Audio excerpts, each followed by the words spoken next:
عمرم عزیزم دوست دارم، من فقط تو رو دارم، هر جا که پا میذارم تو رو یادم میارم. میبینی که مال تو هم، عاشق چشمای تو هم، و شب و روزم واسه توست، همیشه من یاد تو هم. عشقم پر از صداقته، نه حوث نادته، عاشقتم حتی اگه فاصله تا قیامته.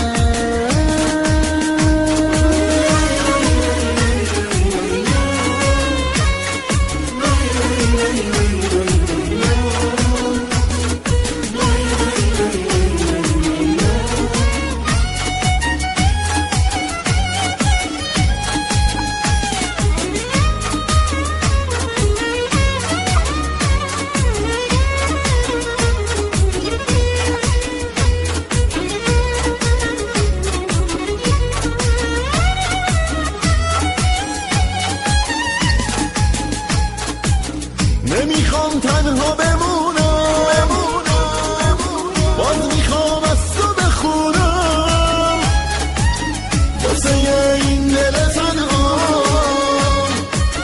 توی عشقم، توی جونم. اگه قلب من شکسته،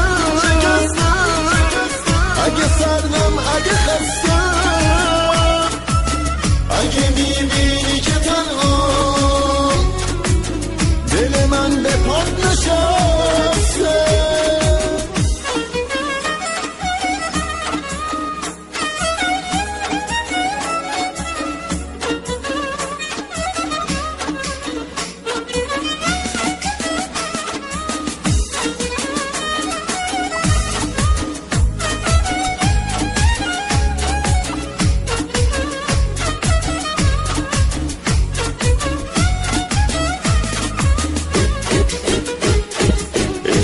جونم عمرم عزیزم دوست دارم، من فقط تو رو دارم، هر جا که پا میذارم تو رو یادم میارم.